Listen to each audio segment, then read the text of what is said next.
Subscribe now and press the bell icon. Never miss an update. अस्सलाम वालेकुम दोस्तों, फिर से इस्तकबाल करते हैं आपका हमारे चैनल शेख ब्रदर्स में। सबसे पहले अगर आप चैनल पर नए हैं तो चैनल को सब्सक्राइब कर दीजिए ताकि आपको उर्दू की मालूमात ज़्यादा से ज़्यादा हासिल हो सके। और अगर वीडियो पसंद आए तो वीडियो को लाइक कीजिए, अपने दोस्तों में शेयर कीजिए। आज की इस पेडागोजी पर चर्चा होने वाली है जो सीटेट 2020 से ताल्लुक़ रखती है।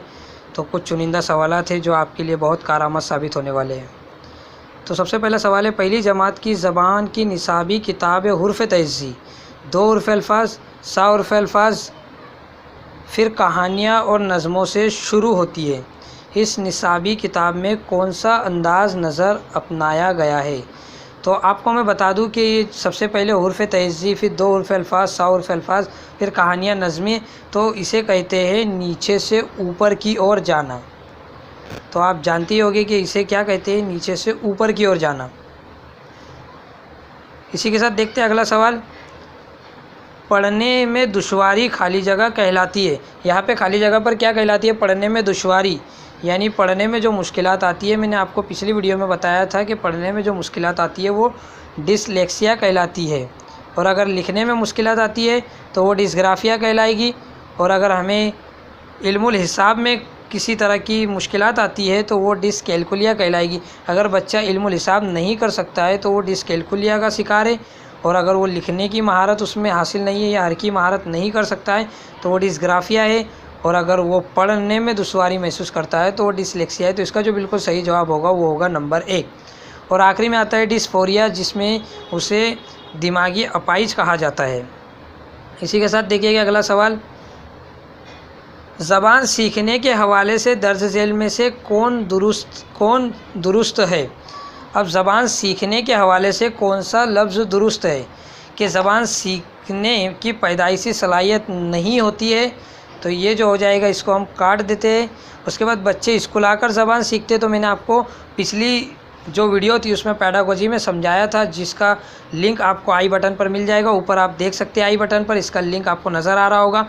उस पेडागोजी में मैंने समझाया था कि वो वीडियो अगर आप पूरा देखते तो आपको समझ में आ जाएगा कि बच्चे स्कूल आने से पहले ही ज़बान सीखे होते हैं और बच्चे ज़बान सीखने की पैदाइशी सलाहियत होती है, चोमोस्की कहता है।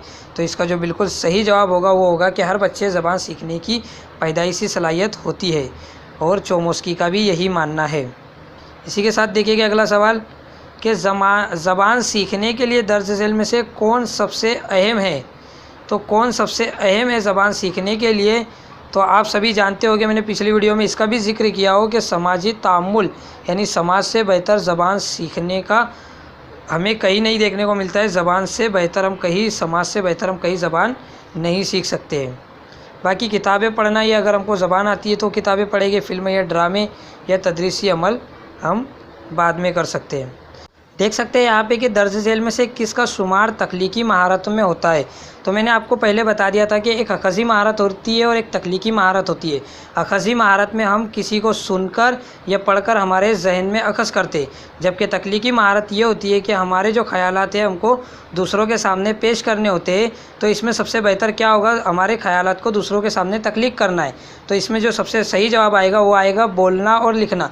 हम बोलकर भी बता सकते हैं और लिखकर भी अपने इजहार ख़याल कर सकते हैं।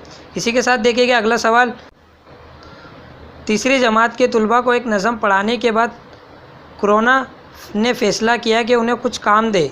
जो कि एक टीचर है दर्ज झेल में से उसे कौन सा काम देना चाहिए ताकि बच्चे उसमें पूरी सरगर्मी के साथ शरीक हो?